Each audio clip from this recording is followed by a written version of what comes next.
Krishna, Krishna Krishna, Hare Hare, Hare Rama, Rama Rama, Hare Hare.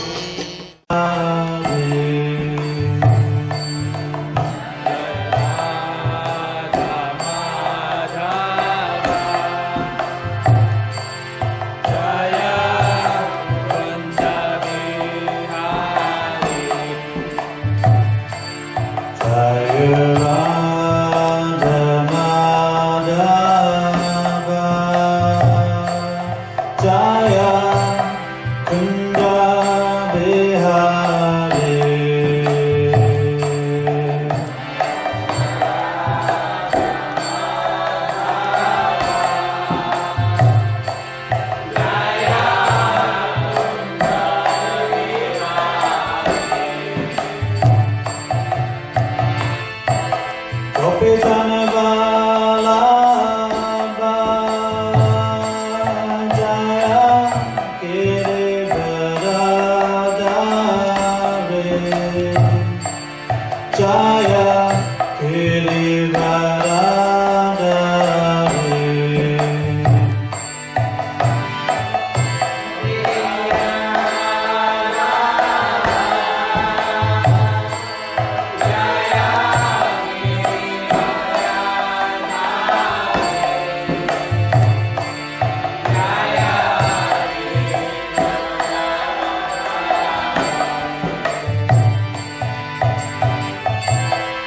Caitanya Vallabha,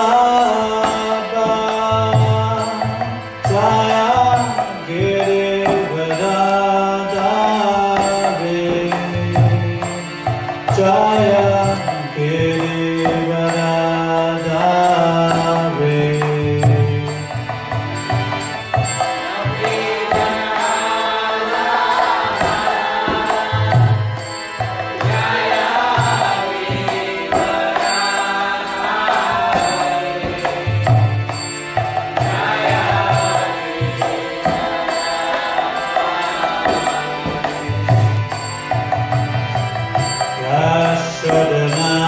Yashodanandana, Jaya Caitanya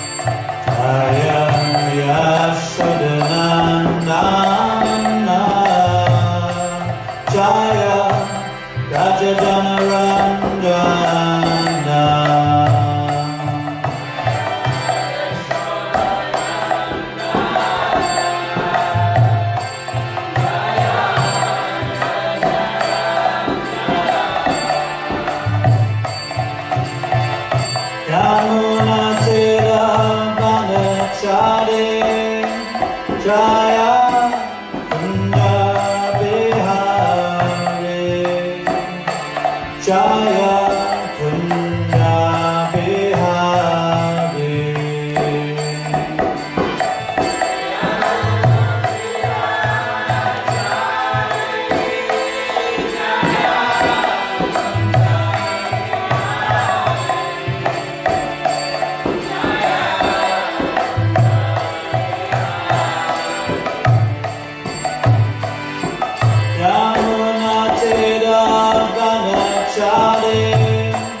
Jaya Kunda Bihare, Jaya Kunda Bihare.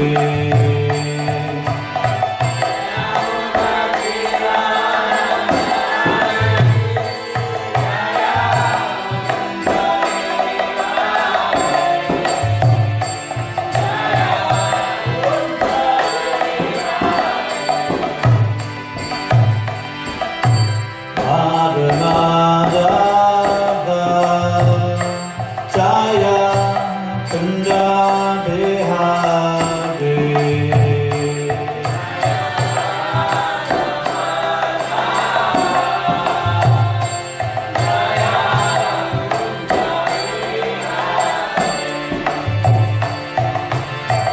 Hare Krishna, Krishna Krishna, Hare Hare, Hare Rama, Rama Rama, Hare Hare.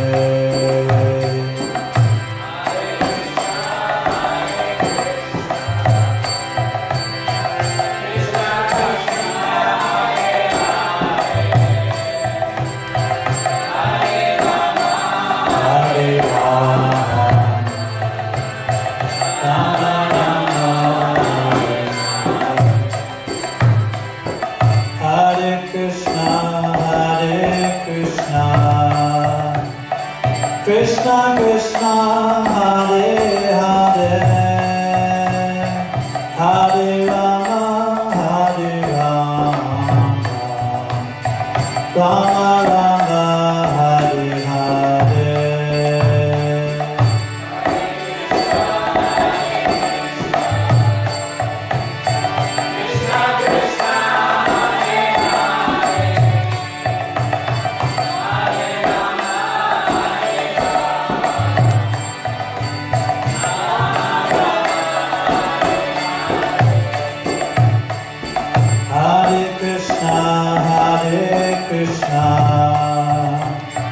Krishna Krishna, Hare Hare, Hare Rama, Rama Rama, Hare Hare.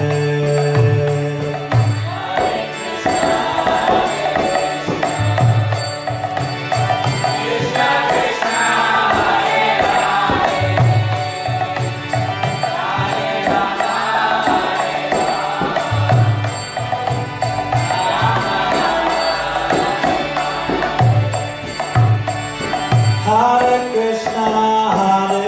Krishna, Krishna Krishna, Hare Hare, Hare Rama, Rama Rama, Hare Hare. Hare Krishna, Krishna Krishna, Hare Hare, Hare Rama, Rama Rama, Hare Hare. Hare Krishna, Krishna Krishna, Hare Hare, Hare Rama, Rama Rama, Hare Hare. Hey!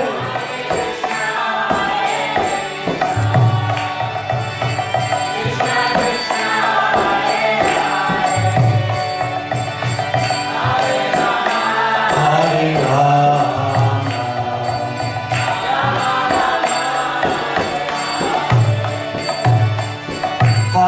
Rama, Hare Krishna, Krishna Krishna, Hare Hare, Hare Rama, Rama Rama, Hare Hare.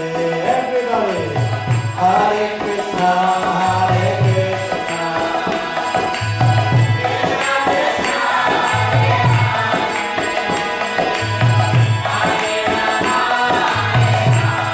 Hare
Rama, Hare Hare.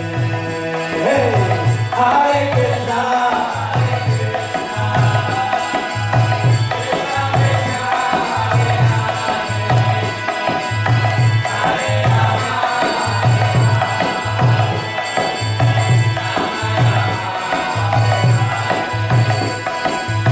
Hare Krishna, Hare Krishna, Krishna Krishna, Hare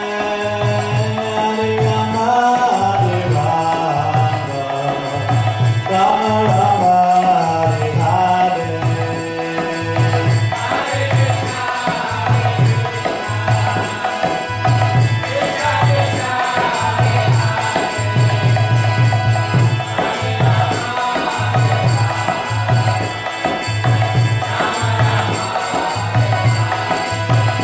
Hare Krishna, Hare Krishna, Krishna Krishna, Hare Hare, Hare Rama, Hare Rama, Rama Rama, Hare Hare.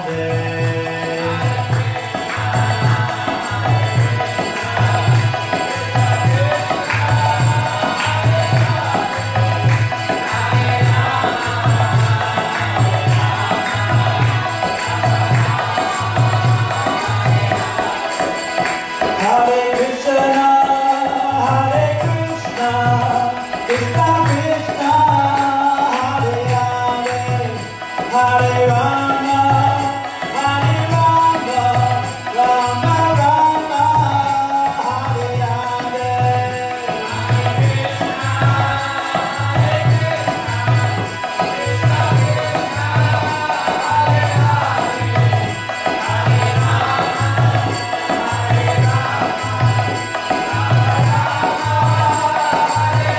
Jaya Jaya Prabhupada, Prabhupada, Prabhupada, Jaya Prabhupada.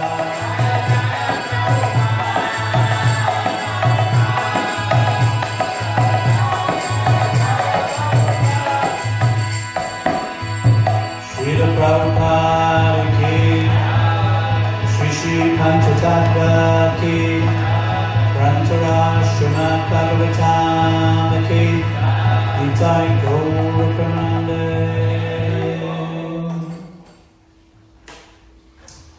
So, welcome everyone this morning to Srimad Bhagavatam class. And welcome everyone who's tuning in online.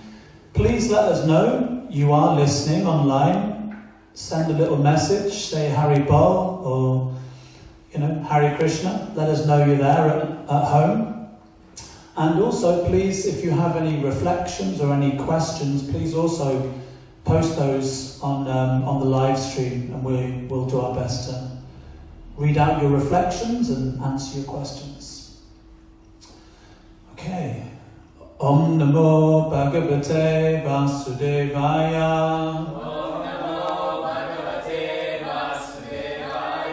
Om Namo Bhagavate Vasudevaya. Om Namo Bhagavate Vasudevaya.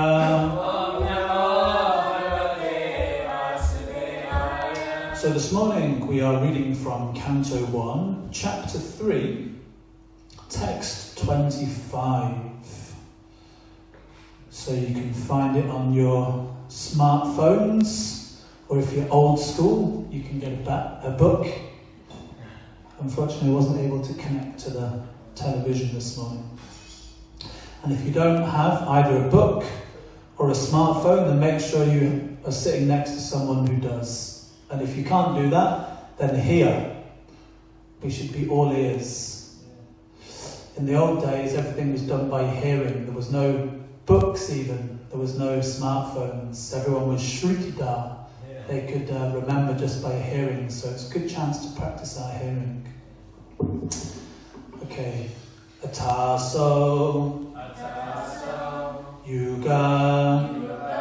Sanjayan. Ataso Yuga Sanjayan. Dasyu Prayeshu Rajasu Dasyu Prayeshu Rajasu Janita Vishnu Yashaso Janita Vishnu Yashaso Namna Kalkir Jagatpati Namna Kalkir Jagatpati Ataso Yuga Sanjayan Dasyu Prayeshu Rajasu Janita Vishnu Yashaso Namna Kalkir Jagatpati Taso Yuga Sanjayan Dasyu Prayeshu Rajasu Janita Vishnu Yashaso Namna Kalkir Jagatpati Ata thereafter so the same Lord Yuga Sanjayam at the conjunction of the Yugas Dasyu plunderers Prayeshu almost all Rajasu the governing personalities Janita will take his birth Vishnu named Vishnu Yashasa surnamed Yasha Namna in the name of Kalki the incarnation of the Lord Jagatpati the Lord of the creation. Translation and purport by His Divine Grace A.C. Bhaktivedanta Swami Srila Prabhupada Ki Jai. Thereafter, at the conjunction of two yugas, the Lord of the creation will take his birth as the Kalki incarnation and become the son of Vishnu Yasha. At this time, the rulers of the earth will have degenerated into plunderers. Please repeat. Thereafter, at the conjunction of two yugas, the Lord of the creation will take his birth as the Kalki incarnation and become the son of Vishnu Yasha. At this time, the rulers of the earth will have degenerated into plunderers. Purport. Here is another foretelling of the advent of Lord Kalki, the incarnation of Godhead. He is to appear at the conjunction of the two yugas, namely at the end of Kali Yuga and the beginning of Satya Yuga. The cycle of the four yugas, namely Satya, Treta, Dwapara and Kali, rotates like the calendar months. The present Kali Yuga lasts 432,000 years, out of which we have passed only 5,000 years after the battle of Kurukshetra and the end of the regime of King Parikshit. So there are 427,000 years balance yet to be finished. Therefore, at the end of this period, the incarnation of Kalki will take place, as foretold in the Srimad Bhagavatam. The name of his father, Vishnu Yasha, a learned Brahmin, and the village, Shambhala, are also mentioned. As above mentioned, all these foretellings will prove to be factual in chronological order. That is the authority of Srimad Bhagavatam. Om Jnana-Timirandasya Kananjana Shalakaya Chakshurum Militam Yena Tasmai Shri Gurave Namaha. Jai Shri Krishna Caitanya Prabhu Nityananda Shri Advaita Gadadhara Shivasari Gaura Bhaktivinoda. Hare Krishna Krishna Krishna Hare Hare Hare Rama, Rama Rama, Hare Hare. Mukham karatu vachalam, pangam langayate karim yat kripatamaham vande, Shri Gurum Dinataranam. By the mercy of the spiritual master, a lame man can cross the mountains, a blind man can see the stars, and a dumb man can recite eloquent poetry. I therefore offer my respectful obeisances unto the lotus feet of my spiritual master. Thereafter, at the conjunction of two yugas, the Lord of the creation will take his birth as the Kalki incarnation and become the son of Vishnu Yasha. At this time, the rulers of the earth will have degenerated into plunderers. Now, this chapter of the Srimad Bhagavatam is entitled Krishna is the source of all incarnations. And we've just read from text 25. And this is the last of the incarnations that's mentioned. So there are 22 different incarnations which are mentioned in this chapter. And we won't go through them again, we did that a few weeks ago. But therefore, that means that we have been having Srimad Bhagavatam, since we're pretty much only having Bhagavatam class once a month in the morning program. There's sometimes a few extra ones. No, sorry, twice a month, because we also have the third Saturday. We have the Sacred Street Party. It means it's taken us about 12 months or so to get through this chapter. So we finally reached the final incarnation.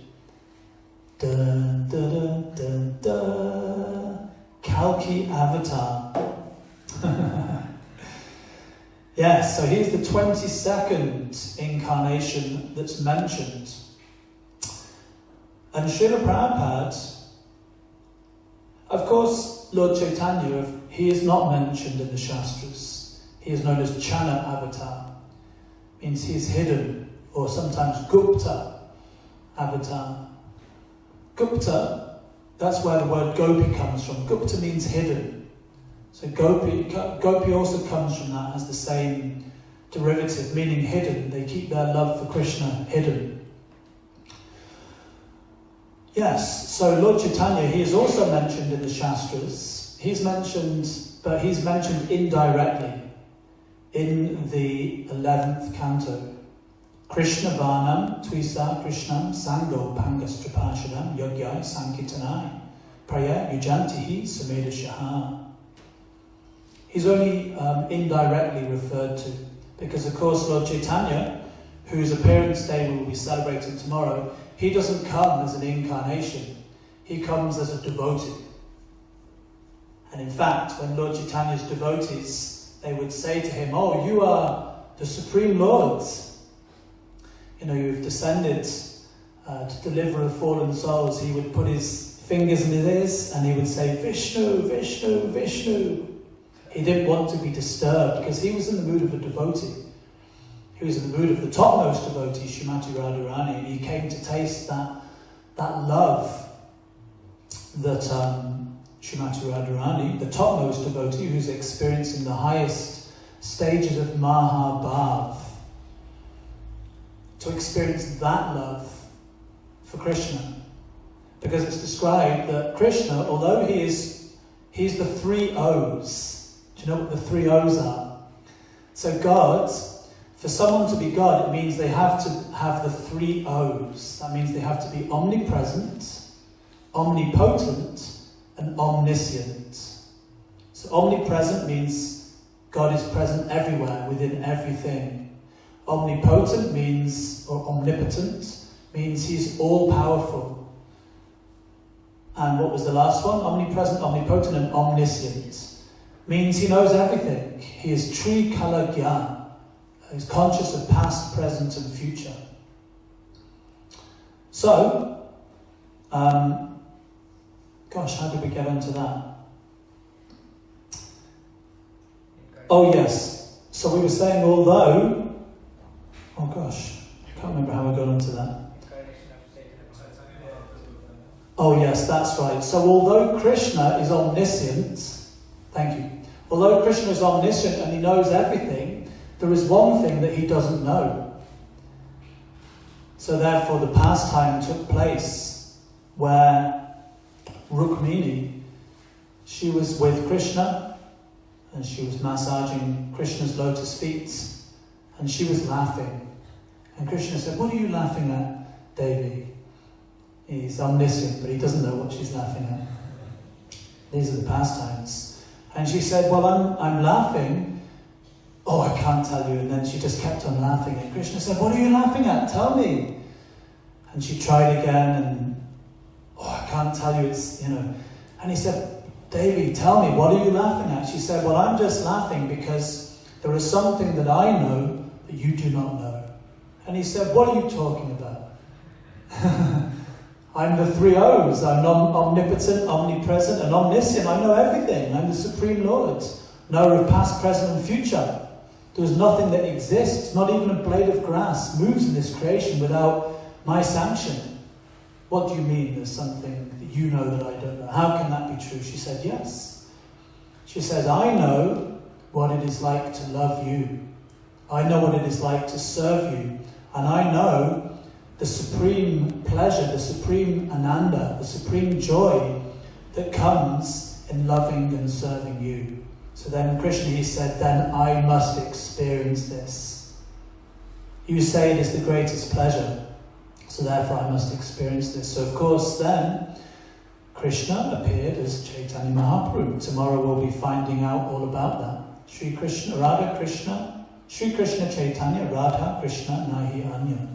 Supreme Absolute Truth appears in the one form of Caitanya Mahaprabhu, and he is Krishna himself, Swayam Bhagavan.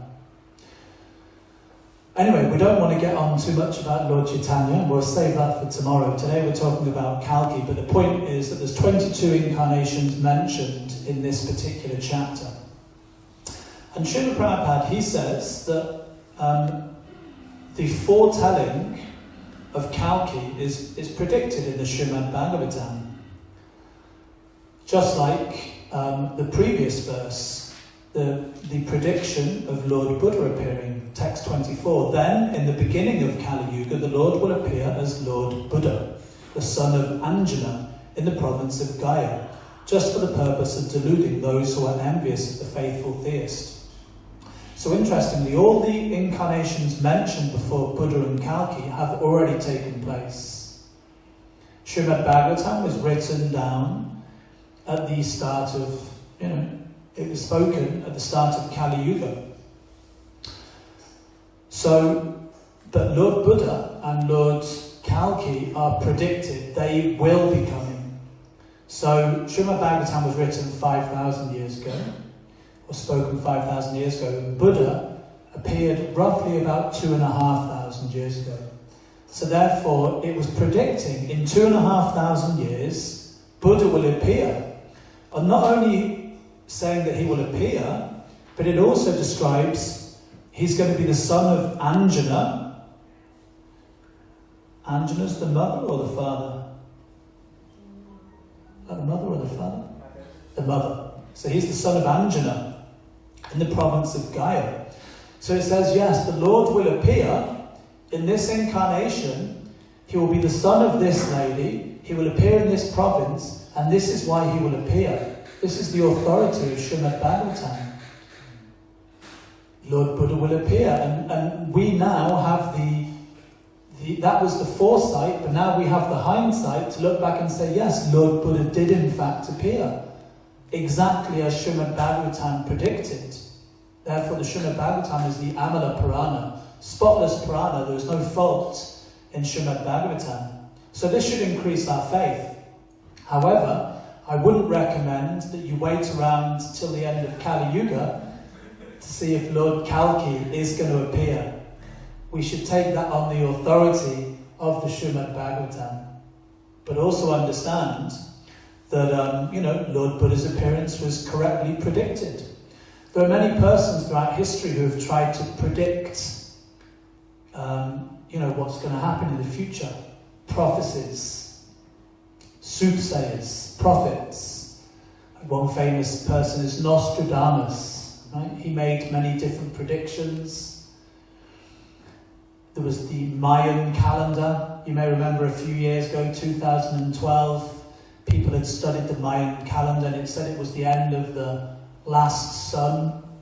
So everyone thought it was going to be the end of the world, 2012. I remember when I was younger, I was studying ancient history and archaeology, and I was really interested in ancient civilizations and the connections they had with each other, but especially that they seemed much more advanced than ourselves in many ways. For instance, their architecture or their knowledge of the stars. You know, even to this very day, no one really knows how the great pyramids of Giza in Egypt were built. No one really knows. They have these theories that it was like so many slaves, you know, but I mean, some of these blocks are like several tons. So right to the top of the Great Giza pyramids, you have these blocks which like several tons. I mean, how on earth would you get it up there? They say they made ramps out of sand and wood. I mean, it's just not practical, not believable.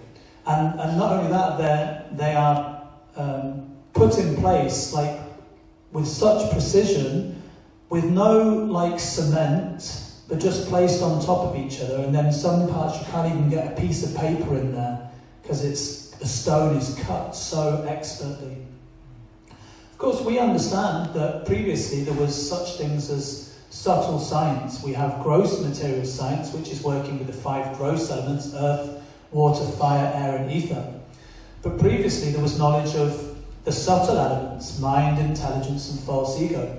So everything was done through sound vibration, through mantra.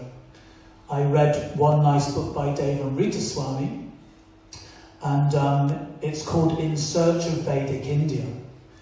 So there's some eyewitness accounts of some persons who had seen these Buddhist monks living up in the Himalayas, and they were moving blocks of stone through the power of sound, through these large trumpets that they were blowing, and they'd seen these blocks. Also in the Mayan tradition, there is one pyramid in the jungle which is known as the Pyramid of the Sorcerer. And legend has it that one person, they called him Quetzalcoatl, a person who came to civilize those people, and he built this pyramid overnight in one night, and he moved the blocks of stone with the sound of a flute. So when I was reading this book, I was like, wow, this is really interesting. So there was a subtle science that was there previously. Gosh, how on earth did I get onto that? Kalki Avatar, yeah, but how did we get onto that? Anyway, the point is, that's what happens when you don't plan your class. You just go off on a tangent if you have a mind like mine. Subtle science. Yes, Nostradamus, the Mayan calendar, that's what we were talking about. So I was interested in all these things. I was studying ancient history and archaeology. I was aware that many of these ancient civilizations were more advanced than ourselves. The authority of the Bible. That's right. And so therefore, when I was younger, I had another friend, Phil Holt. He's still my friend. He lives in Thailand right now. He might be watching. Hello, Phil, if you are watching. He was my best friend when I was growing up. He went to study at Manchester University art and archaeology of the ancient world. And I studied ancient history and archaeology in Liverpool. So we were both really into these things. So we were saying, yes, in the year 2012, so when we were like, this is like maybe 1997, 1998, we knew about this Mayan prophecy in 2012, so we were convinced, yes, the world's going to end in 2012. And we calculated that we'd be 32 at that time. So we were saying, wherever we are in the world, at that point, whatever we're doing in our lives, we'll have to come together and get intoxicated right before the end of the world. 2012, that was, our previous pastimes, shall we say. Our pastimes in Maya. Anyway, but then as it happens, 2012 came along. I was a devotee at that time, so I didn't find my friend Phil and get intoxicated. But in fact, we did give a class in Liverpool, the Liverpool Namahat, which was entitled the end of the world. Because it was right at that time. And I remember when that particular date, I can't remember what date it was now, in 2012, everything carried on as normal. So perhaps we hadn't understood what they were saying, the Mayan calendar, when they were saying that, it was the end of this sun. Another time was in the year 666, the number of the beast. Many Christian theologians, they thought that the world was going to end in the year 666, because that's the number of the beast, the number of Satan. But again, the year 666 came, and everything continued. You also see people in the streets sometimes wearing these sandwich boards. Repent ye all, for you all are sinners. The world will come to an end at the end of this month. You see many kind of doomsday prophets and things like that. But more often than not, actually every time, none of them come to pass. You can't necessarily put your faith in these prophecies, but you can put your faith in the authority of Srimad Bhagavatam, like Prabhupada says at the end of the purport, as above mentioned, all these foretellings will prove to be factual in chronological order. That is the authority of Srimad Bhagavatam. So we have to put our faith in something in life. Some people say, well, why should I believe that book? Well, you don't have to. But you'll have to put your faith in something.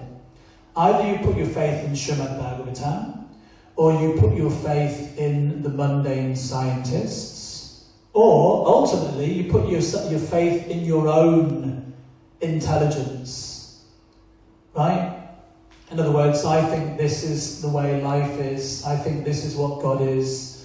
Or I think that life ends with the body. Or I think that, when you come to an end, you just float into a big, spiritual vacuum or whatever it is. We merge into the oneness and all these different things. So everyone's got their own idea. But of course, as human beings, we are subject to, or conditioned souls, we're subject to 4 defects. We have imperfect senses. Well, let's ask you. Shri Shri Panchatattva Ki Jai. What else is there? There's imperfect senses. Subject to illusion, tendency to commit mistakes. And the cheating propensity, yes. So we have imperfect senses. We have a tendency to commit mistakes. We are subject to illusion. And we have a tendency to either cheat or be cheated. These are the 4 propensities of the conditioned soul, or defects of the conditioned soul. But one who is not conditioned by the modes of material nature, they're not subject to these defects. So Veda Vyas, he's also another incarnation.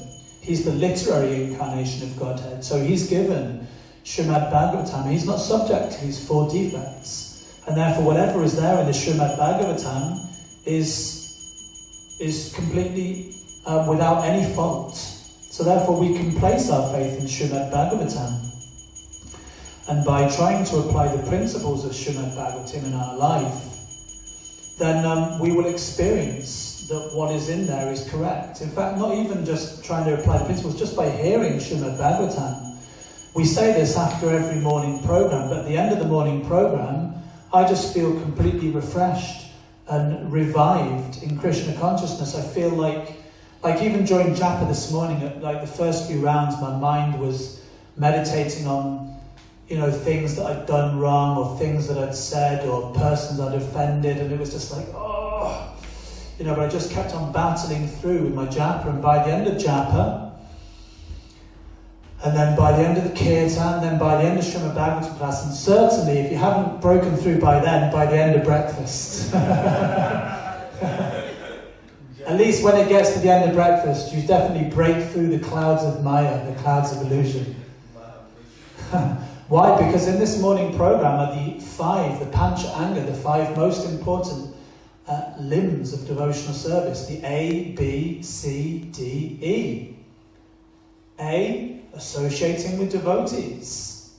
B, what is B? Srimad Bhagavatam, hearing Srimad Bhagavatam. Books. C, yeah, chanting Hare Krishna. D, deity worship. And E, the most tenuous, yeah, living in a holy place. That is, E stands for environment, or existing in a holy place. And that doesn't mean we have to go to the spiritual, to the holy Dham, of course, if we can. But actually we can make our home a temple by, having the deity and some deities, or a picture of Panchatattva. We don't even need deities in this age, actually. You can just have a picture of the Panchatattva and you worship them by Harinam Sankirtan. So in the morning program we have all 5 of these elements. So therefore, when you're in touch with any one of these limbs of devotional service, what to speak of all 5 of them? And in this morning program it's condensed, those 5 limbs of devotional service condensed into a few hours. So by the end of the morning program, you're completely revived. That's why we call it Recharge Your Spiritual Batteries morning program. So what to speak of hearing and applying what to speak of applying the principles of Srimad Bhagavatam? Just by hearing it, we become enlivened, don't we? I certainly am. Just by hearing and chanting, reading Srimad Bhagavatam. Amazing.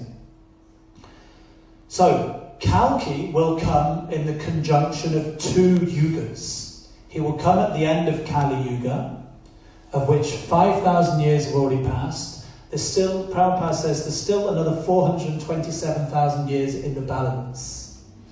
At some point we're going to have to adjust this, because we always say Krishna appeared 5,000 years ago, and there's 427,000 years left of Kali Yuga. But time's going on, so very soon we're going to have to say 4,800 years ago, or 4,000, in another 426,000 years. Hopefully we won't still be here at that time. Hopefully we'll have we'll have gone back home, back to Godhead. But Prabhupada makes the point because there's a rotation of the cycle. So when this Kali Yuga comes to an end, Satya Yuga will next begin. And Prabhupada says this is like the rotation of the seasons. Spring, summer, autumn, winter. Like right now, we're noticing that it's starting to turn into spring. You may have noticed the little daffodils popping their head up, or the bluebells. And if you have a garden, you'll be starting to curse because you'll see that the grass is starting to grow again. Oh God, I've got to mow the lawn. You get a few months off mowing the lawn from about maybe October or something, but now, my lawn's starting to grow again, the weeds starting to grow again. Oh. But anyway, the daffodils and the bluebells, they're also coming out. So yes, Kali Yuga will come to an end and Satya Yuga will begin again. So I thought this might be interesting just to repeat. I have a little green book here. This is my little green book. And in this little green book, over the years, I've written down things which are useful to remember. Things that I may not be able to remember everything, but I can consult them. Different things like, 2 ways. So on the first page, 2 ways of approaching the Supreme Lord. Bhagavat Marg and Pancharatrika Marg. So that's there in my book. Shruti and Smriti. Anyway, different things like this. But anyway, what I've got here is the different cycles of time. So this might be interesting. Let's say this. So Satya Yuga is the first stage. So that's like spring. That lasts for 1,728,000 years. And in Satya Yuga, it's completely virtuous, filled with wisdom and religion. There is no vice. Then Treta Yuga, 1,296,000 years. Vice is introduced in Treta Yuga. Now Dwapara Yuga, 864,000 years. Vice is increasing, virtue is decreasing. Then Kali Yuga, 432,000 years.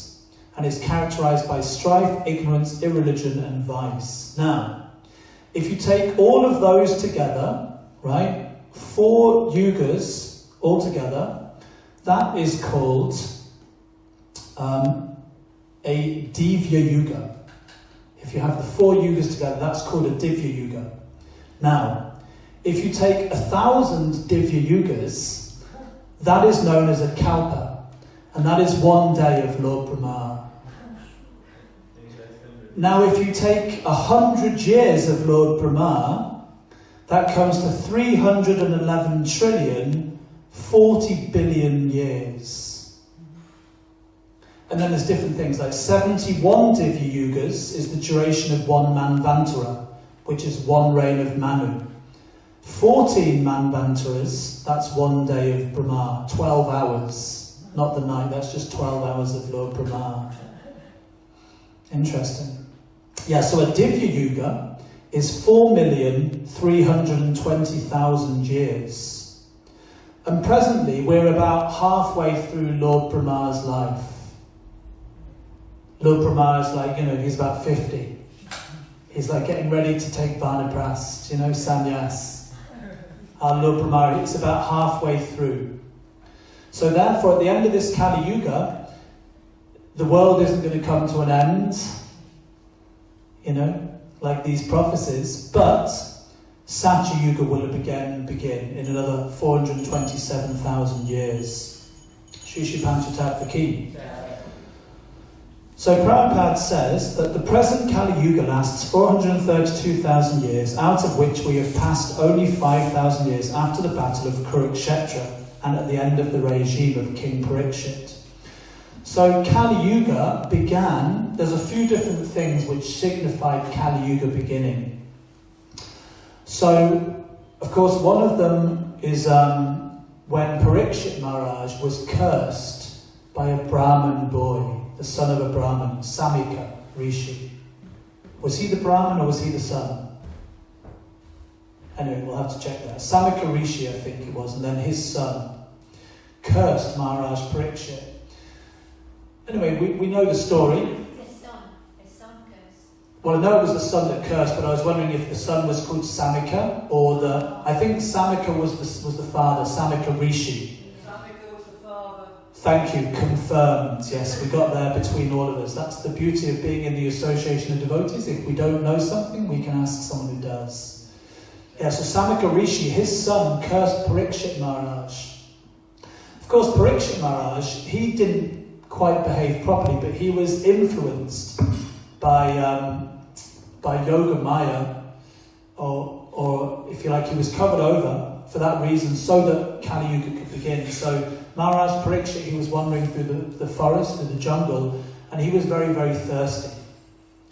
But it's described that actually, because he's a great devotee, he's a great pure devotee, he conquered over eating, sleeping, mating and defending. He'd conquered over things like thirst, but that particular day he became thirsty. So he went, and Samika Rishi was meditating on the porch in his hermitage in the jungle. And so Parikshit Maharaj asked him, my dear Brahman, my dear sir, can you please give me a glass of water? And he just ignored him, actually, because he was in meditation. And he asked him again, please, I'm your king. I'm the king. You can imagine the queen comes to your house and you, can I have a glass of water, and you just ignore her. Anyway, so he didn't give him a glass of water, he was actually he was meditating. So Parikshit Maharaj uncharacteristically became angry. And he placed this snake. Okay, you won't give me a glass of water? Take this. And he put this snake around Samika Rishi's shoulders, and he didn't notice. He was like absorbed. But then Samika Rishi's son came home. What is this? My father, the great Brahmin, Samika Rishi, someone has placed a snake around his neck. What is the world coming to? Kali Yuga. Anyway, so he could understand by his mystic powers, because he was a Brahmin, he had these, Brahma Shakti. He could understand that it was Parikshit Maharaj. So he said, what is this? What kind of kingdom is this? The king is so impious. I curse him to die within 7 days. So therefore, at this particular point, it's described that Parikshit Maharaj, he could have counteracted the curse. Because he's a pure devotee.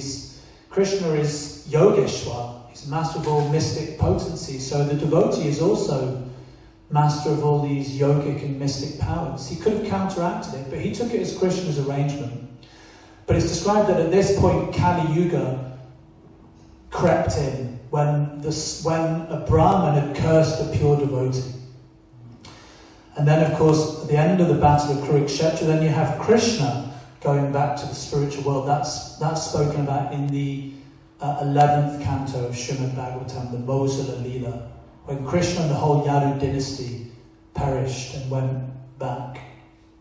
That's another pastime itself. But it's described that at that time, when Krishna left the earth, because all the religious principles were residing within Krishna, so when Krishna left the earth, where did the religious principles go?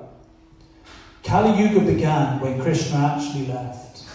Because at that point in the Srimad Bhagavatam it's described that Maharaj Yudhishthira started to observe inauspicious omens in the sky, seasonal disparities, different things like this are mentioned.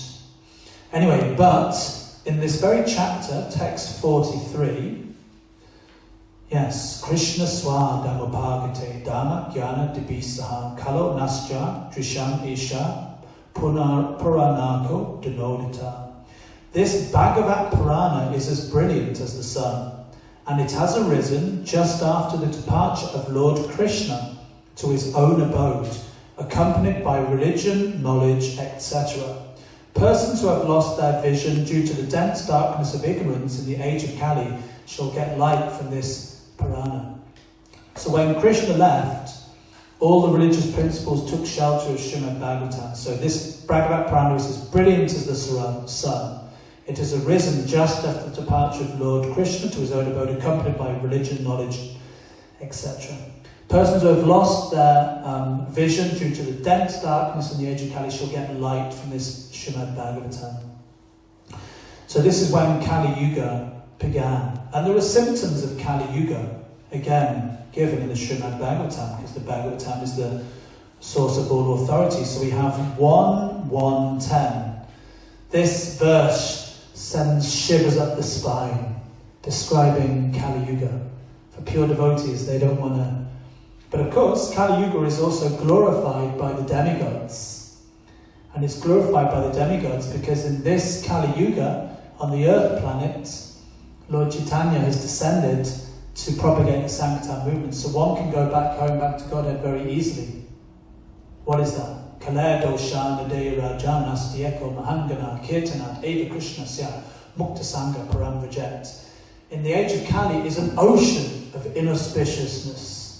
Wherever you look, there's bad things going on. You know, sometimes we look at other devotees and we like find the faults in devotees. You know, we're all, to some degree or another, we're guilty of that sometimes. You know, during japa, we look over at someone nodding off. Look at that. They can't even stay awake chanting japa. Or, you know, someone's in and out of the room. You know, look at that. They just can't sit down in one place for 2 hours and absorb themselves in the holy name. They're just following the dictates of the mind, going down to the kitchen, going here, there. You know, then in the mind you're thinking all these things, you know. But we shouldn't be surprised if we can see faults in Kali Yuga. It's an ocean of inauspiciousness. However, when we see faults in devotees, we should consider that these are just spots on the moon, or apparent faults. Yes. Yeah, when we see faults in others, actually it's a reflection of what we can see. You know, generally if the people have qualities that we don't like, the reason we don't like those qualities is because they're actually within us. So sometimes when you're with someone and they're winding you up, you'll probably find that you're probably pretty similar yourself and you probably wind them up too. But when we see apparent faults in devotees, we should understand that these are just like spots on the moon. The moon is beautifully shining, giving light, you know, throughout the dense darkness of nighttime. So it's like, you know, who looks at the moon and says, look, there are pock marks, there are spots on the moon. No, you look at it like on Monday we're going to have Gaura Panim, the full, beautiful golden moon. No one looks at it and says, look, there's spots there, you know. No, he said, what a beautiful golden moon. So we should look at devotees like that, beautiful golden, shining, devotees full of all wonderful qualities. We don't pay any attention to the spots, but we should look at the spots within our own hearts.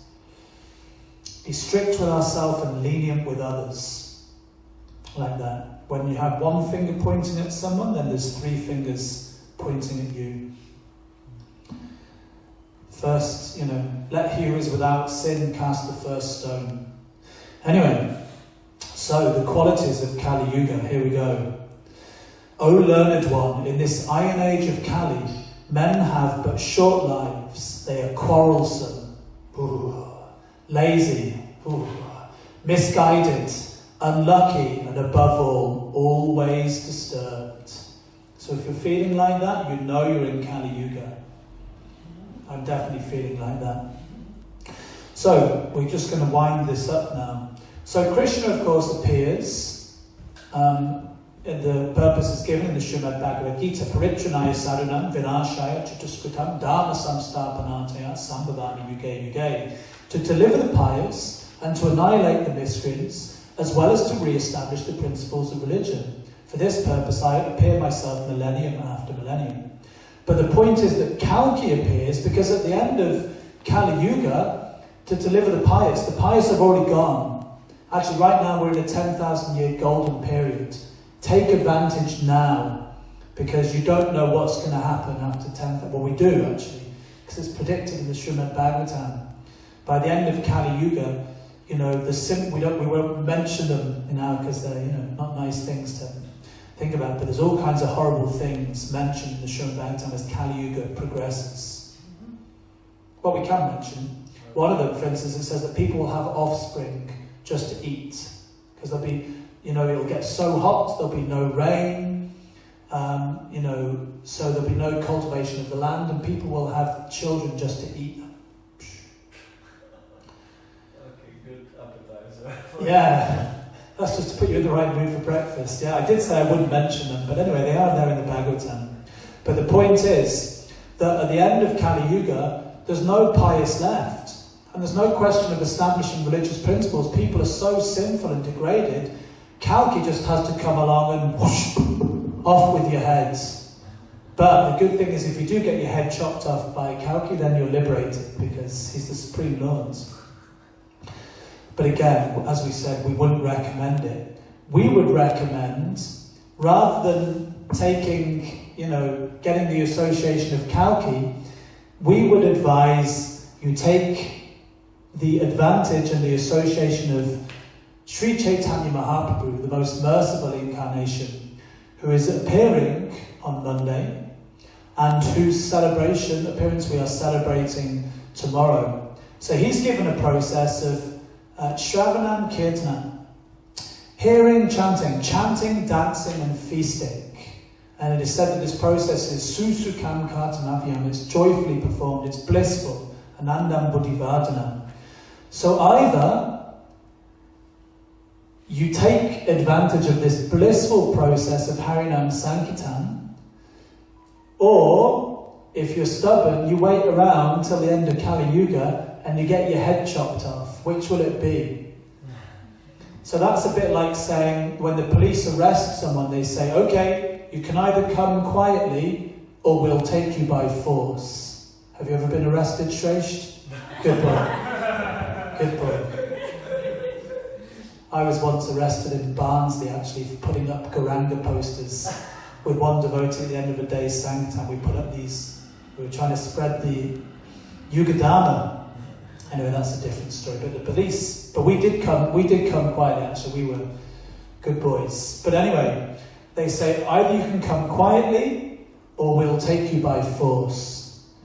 So I'll finish with this now. In the Nectar of Devotion, Prabhupada says that the process of devotional service is so potent that one will be forcibly dragged to success. Also something, I think it's in the 11th canto. It's so potent, bhakti is so potent that you cannot perform like so many sinful activities. It burns all the sinful activities. Yes. Now you can actually commit. Yes. Yeah, I mean, that's the potency of Krishna's holy names. there is not all the amount of sins you can commit in the entire existence can be counteracted by once chanting the holy names.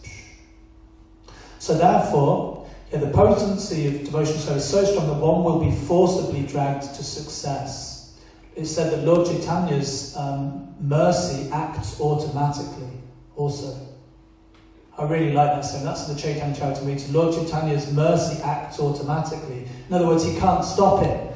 It's like, even if Lord Chaitanya wanted to stop it, right, let's say someone just commits every sin in the universe, but then he just chants Hare Krishna. And Lord Chaitanya wouldn't do this, but you just try and imagine it.